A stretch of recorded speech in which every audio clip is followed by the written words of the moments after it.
मोदी जी को जय श्री राम।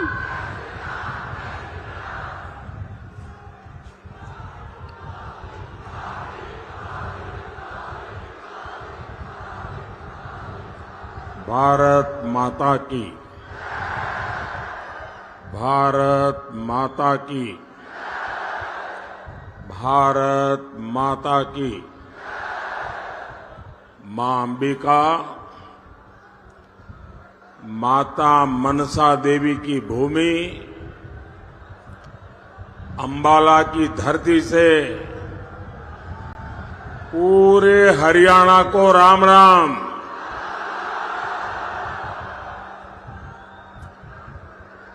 हरियाणा यानी हिम्मत, हरियाणा यानी हौसला, और तभी तो हरियाणा धाकड़ है, धाकड़। और मोदी ने तो कई सालों तक हरियाणा की रोटी खाई है।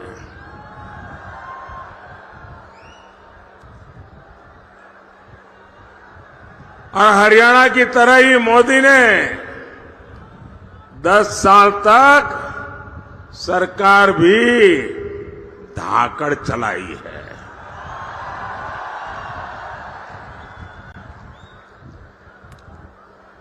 आज अंबाला के आसमान में रफाल के विमान जब उड़ते हैं तो आपको गर्व होता है कि नहीं होता है? गर्व होता है कि नहीं होता है? साथियों, आज मैं आपसे अगले 5 साल के लिए आशीर्वाद मांगने के लिए आया हूं।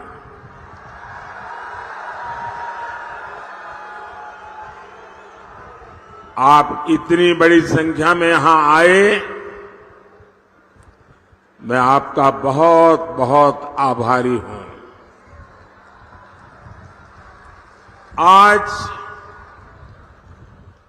मेरे बहुत पुराने साथी,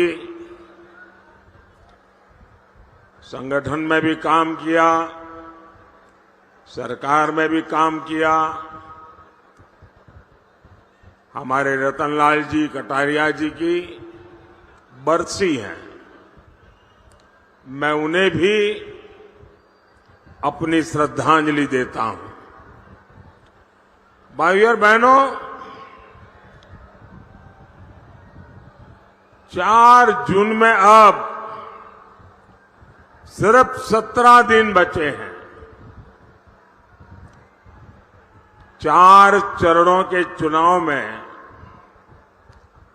कांग्रेस और इंडी गठबंधन, ये उनके सारे साथी, सारे दल 4 चरण में चारों खाने चित्त हो चुके हैं।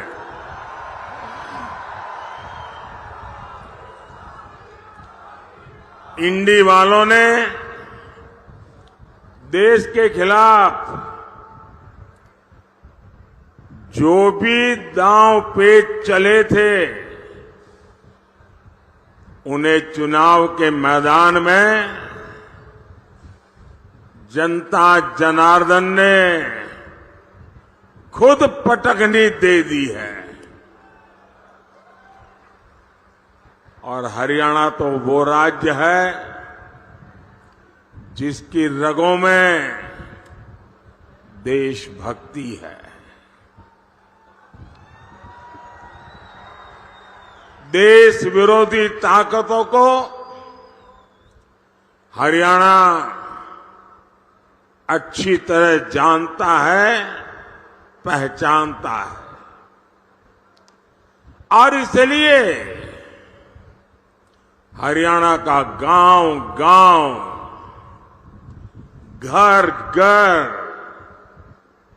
एक ही आवाज में बोल रहा है, फिर एक बार, फिर एक बार,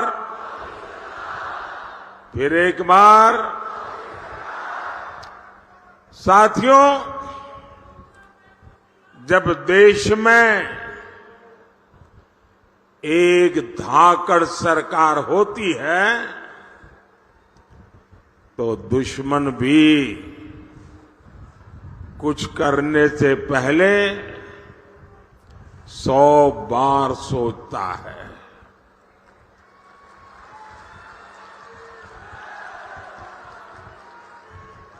आज आप देखिए, जो पाकिस्तान 70 सालों से भारत को परेशान कर रहा था, जिसके हाथ में बम का गोला रहता था, आज उसके हाथ में भीख का कटोरा है।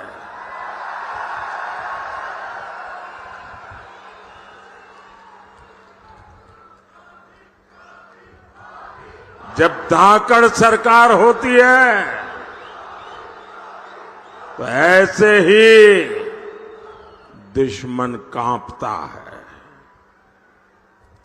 साथियों, क्या कोई कमजोर सरकार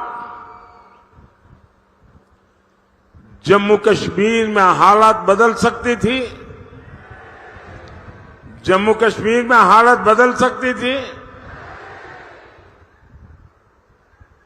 वो जमाना याद करिए जब कांग्रेस की सरकार थी। हरियाणा की वीर माताएं दिन रात चिंता में रहती थी, कब किसी आतंकी का गोला फट जाए, कब किसी पत्थर से हमारे फौजियों का सिर फट जाए। और आज 10 साल हो गए, सब कुछ बंद हो गया कि नहीं हो गया? बंद हुआ कि नहीं हुआ? मोदी की धाकड़ सरकार ने 370 की दीवार गिराई और कश्मीर विकास के रास्ते पर चल पड़ा है।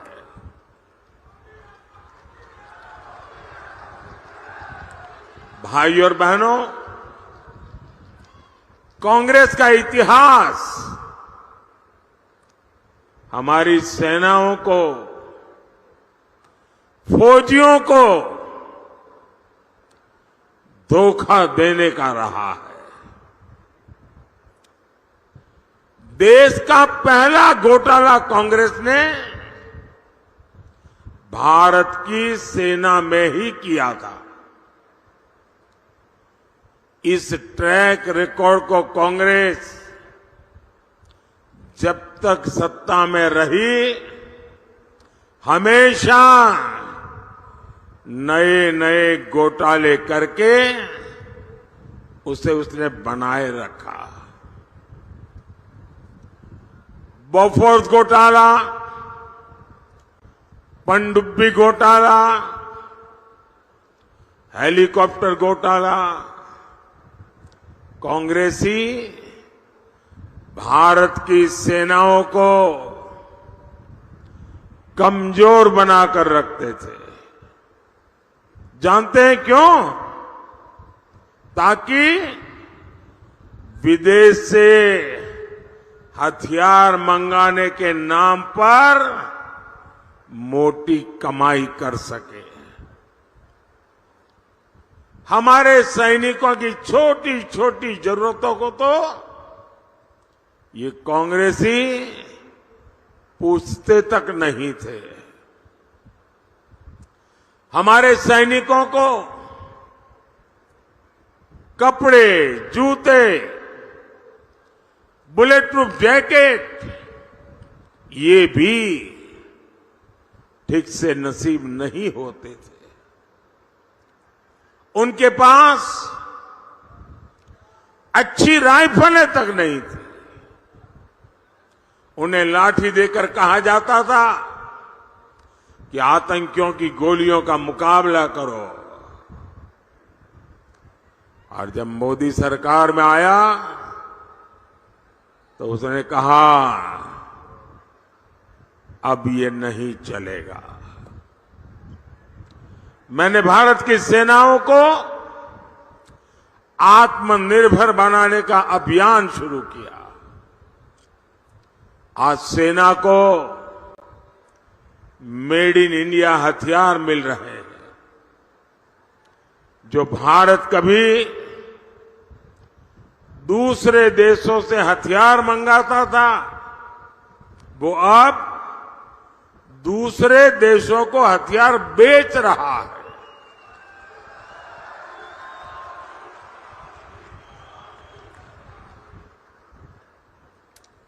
साथियों, कांग्रेस ने हमारे पूर्व सैनिकों के साथ भी विश्वासघात किया। 4 दशक तक कांग्रेस पूर्व सैनिकों को 1 रैंक 1 पेंशन के लिए तरसाती रही। और जब 2013 में उनको लगा कि मोदी एक बहुत बड़ी चुनौती बन गया है, तो उन्होंने जाते जाते 1 रैंक 1 पेंशन के लिए 500 करोड़ रुपए का बजट में प्रावधान किया। और वो 500 करोड़ का कागज लेकर के इस शहजादे हरियाणा में पूर्व सैनिकों के सम्मेलन करते थे, पंजाब में जाते थे, हिमाचल में जाते थे और भ्रम फैलाने का काम करते थे कि देखिए हमने वो आरोपी कर दिया, 1 रैंक 1 पेंशन कर दिया। इनकी झूठ बोलने की इतनी हिम्मत है, इनकी झूठ बोलने की इतनी आदत है, बड़े बड़े पत्रकार भी भ्रम में रहते हैं। ऐसा शानदार झूठ बोलते हैं लोग। भाइयों बहनों, जब आपने मुझे सेवा का अवसर दिया, मोदी ने डंके की चोट पर 1 रैंक 1 पेंशन का वायदा पूरा किया।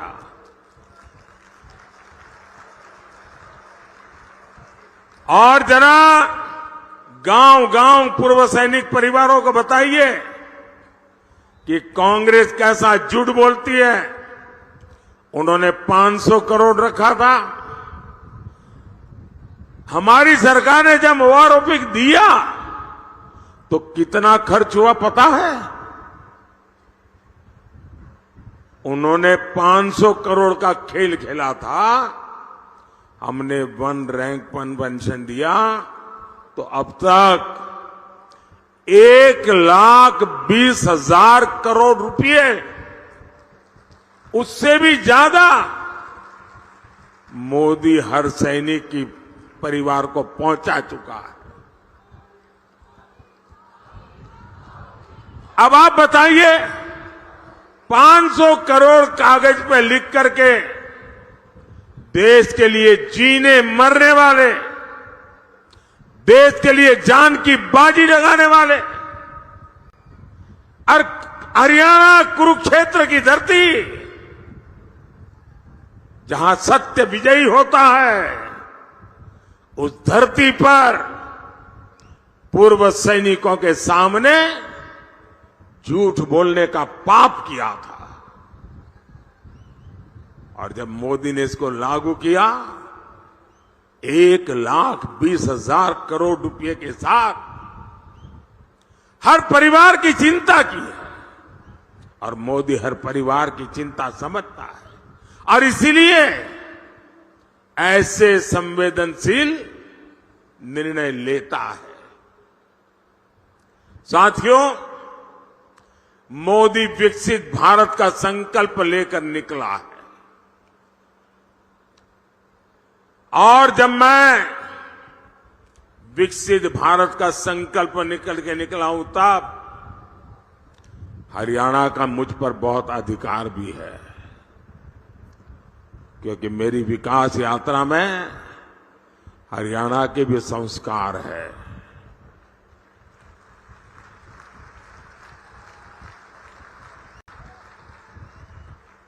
मैं आज आपको गारंटी देता हूं, आपका सपना ही मेरा संकल्प है।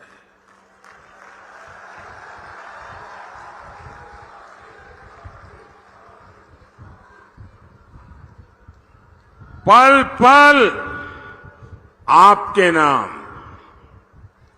पल पल देश के नाम, 24/7 फॉर 2047।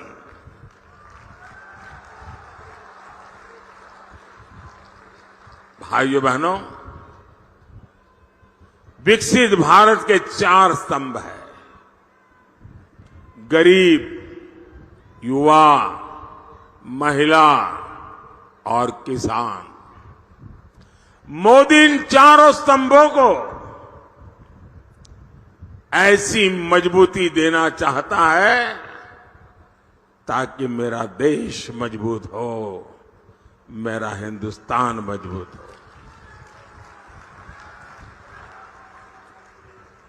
किसानों का कल्याण मोदी की प्राथमिकता है। 2014 से पहले के 10 साल में कांग्रेस की सरकार ने देश के किसानों से सिर्फ, और ये भी मेरा एक काम करेंगे, जरा मैं आपको पूछता हूं, मेरा एक काम करेंगे? जरा हाथ ऊपर करके बताइए, करेंगे? ये मैं जो आंकड़ा बोलता हूं याद रखेंगे? किसानों को जाके बताएंगे? धीरे धीरे हाथ नीचे हो रहा है, बताएंगे? कांग्रेस के जमाने में सिर्फ 7.5 लाख करोड़ रुपए का अनाज एमएसपी पर खरीदा गया था, कांग्रेस के जमाने में। 10 साल में कितना? 7.5 लाख करोड़ का एमएसपी पर अनाज खरीदा गया था। ये किसानों के नाम पर राजनीति करते हैं ना। 10 साल में 7.5 लाख करोड़। और मोदी ने क्या किया? 10 साल में 20 लाख करोड़ रुपए का एमएसपी में हमने किसानों से अनाज खरीदा है। यानी 3 गुना अनाज एमएसपी पर खरीदा गया है। और पहले तो पैसा मिलने में भी कई महीने लगते थे। अब पैसा सीधे किसान के नाम पर बैंक के खाते में जमा हो जाता है। साथियों, कांग्रेस ने गन्ना किसानों को सिर्फ और सिर्फ धोखा दिया है। आज गन्ने का एफआरपी करीब 350 रुपये क्विंटल है, जबकि कांग्रेस की सरकार करीब 210 रुपये प्रति क्विंटल देती थी। ये आंकड़े याद रखना, मुंह तोड़ जवाब देना इस झूठ बोलने वालों को। 2014 में जब हम लोग आए तब गन्ने का बकाया करीब 60,000 करोड़ रुपया था। किसान का पैसा था, उसकी मेहनत का पैसा था। 60,000 करोड़ रुपया बकाया था, जबकि इसी साल हमने 1,14,000 करोड़ की पेमेंट की है। यहां अंबाला, करनाल और कुरुक्षेत्र के किसानों को पीएम किसान सम्मान निधि के भी, मैं सिर्फ इसी इलाके का बोल रहा हूं, इसी एक इलाके में 650 करोड़ रुपए से ज्यादा किसानों के खाते में ट्रांसफर किए गए। साथियों,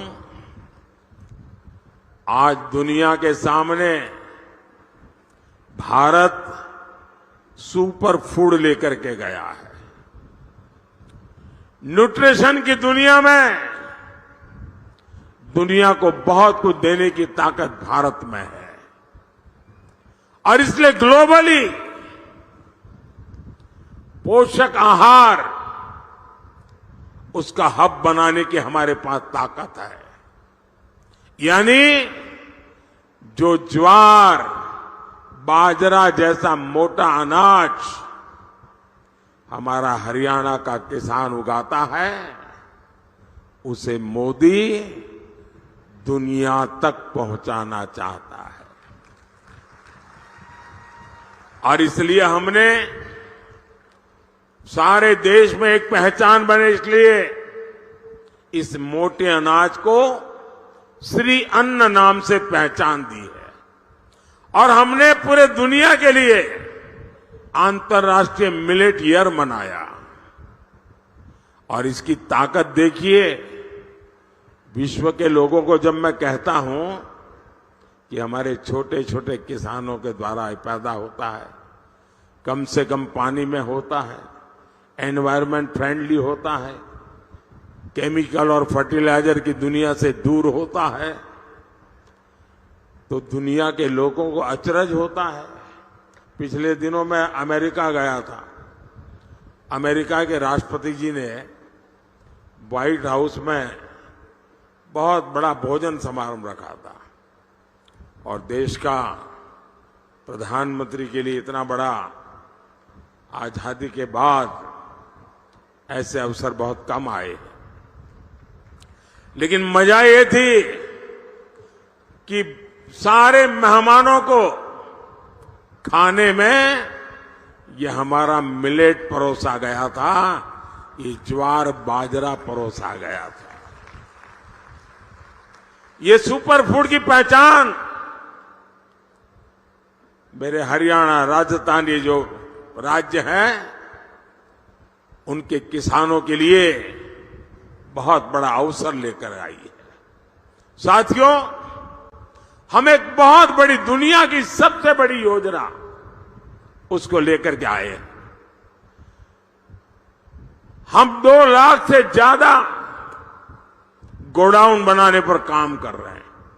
हमारे देश में अनाज के इतने बड़े भंडारण, उस दिशा में हम काम कर रहे हैं।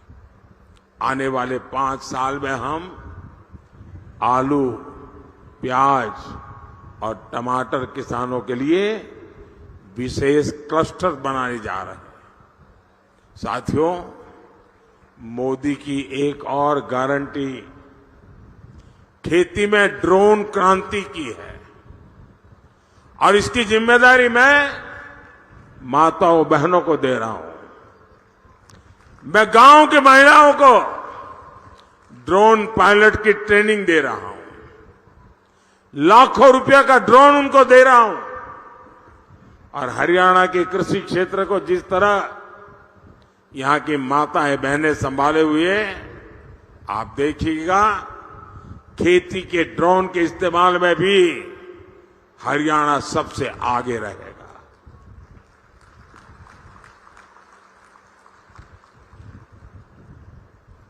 साथियों, खेलों की दुनिया में आज हरियाणा का इतना नाम है तो उसके पीछे हमारी बेटियों की ताकत है। और मोदी ने बेटियों के लिए सैनिक स्कूलों के भी दरवाजे खोल दिए। अभी एनडीए में महिला कैडेट्स का जो पहला बैच ट्रेनिंग ले रहा है, उसमें बड़ी संख्या में हमारे हरियाणा की बेटियां हैं। साथियों, कांग्रेस को महिलाओं से, किसानों से, नौजवानों से कोई मतलब नहीं है। कांग्रेस को सिर्फ वोट से मतलब है।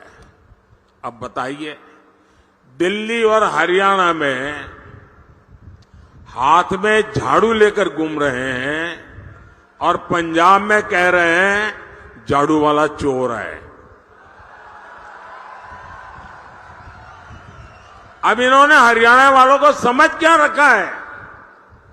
भाइयों बहनों, इनके लिए वोट बैंक ही सब कुछ है। अब कांग्रेस के लोग कहते हैं कि एससी, एसटी, ओबीसी का आरक्षण धर्म के आधार पर बांट देंगे। ये दलितों का, पिछड़ों का आरक्षण छीन लेना चाहते हैं। ये लोग अपने वोट बैंक को खुश करने के लिए सिखों और दलितों को नागरिकता देने का भी विरोध कर रहे हैं। कांग्रेस कह रही है कि सत्ता में आए तो सीए कानून को रद्द कर देंगे। साथियों, ये हमारी सरकार है जो अफगानिस्तान के युद्ध क्षेत्र से गुरु ग्रंथ साहिब के स्वरूपों को अदब के साथ स्वदेश लेकर के आई है। ये हमारी सरकार है जिसने साहबजादों की याद में वीर बाल दिवस मनाना शुरू किया है। और ऐसे प्रयासों से माता गुजरी जी की इस धरती को जरूर गर्व होता होगा। लेकिन कांग्रेस और एनडीए गठबंधन को ऐसे हर प्रयास से दिक्कत है। भाई और बहनों, कांग्रेस और एनडीए गठबंधन विकास और विरासत दोनों के विरोधी है। 500 साल बाद इतने लंबे इंतजार के बाद, अविरत संघर्ष के बाद, लाखों बलिदानों के बाद, 500 साल बाद अयोध्या में भव्य राम मंदिर बना है।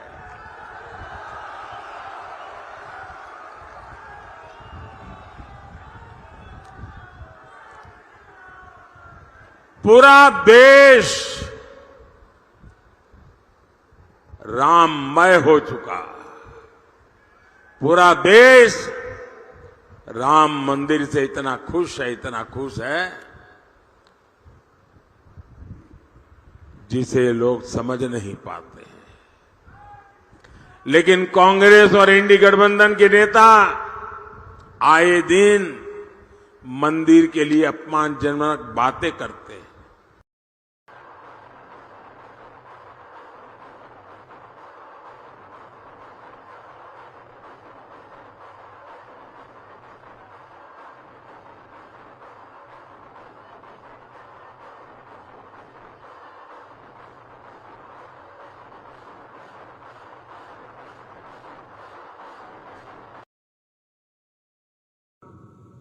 अंबाला की दिल्ली से कनेक्टिविटी बढ़ाने के लिए लगातार काम कर रही है। हम यहां के एयरफोर्स बेस को उड़ान योजना से भी जोड़ रहे हैं। बहुत जल्द ही आप अंबाला से दूसरे शहरों के लिए हवाई जहाज पकड़ सकेंगे। पहले मनोहर जी के दरमियान और हम नायब सिंह जी के नेतृत्व में अंबाला उत्तर भारत का एक बड़ा इंडस्ट्रियल हब बन रहा है। इन सब का फायदा यहां के युवाओं को होगा, उनके लिए रोजगार के नए मौके बनेंगे। ये चुनाव भारत को आत्मनिर्भर बनाने के लिए है। ये चुनाव भारत को विकसित बनाने के लिए है। ये चुनाव देश का प्रधानमंत्री कौन हो, किसके हाथों में देश सुपुर्द किया जाए, इसके महत्व वाला चुनाव है। साथियों, 25 मई को आपके यहां चुनाव है और 25 मई को अंबाला से बहन बंटो कटारिया जी हमारी उम्मीदवार है, करनाल से श्री मनोहर लाल जी है और कुरुक्षेत्र से भाई नवीन जिंदल जी। मैं आपसे आशीर्वाद मांगता हूं, भारी वोटों से इनको विजयी बनाइए और इन तीनों को मिला आपका वोट सीधा सीधा मोदी के खाते में जाएगा। और इसलिए ज्यादा से ज्यादा मतदान हो। सुबह 10 बजे से पहले मतदान कैसे बढ़े? पहले मतदान फिर जलपान, ये संकल्प को कैसे घर घर पहुंचाए।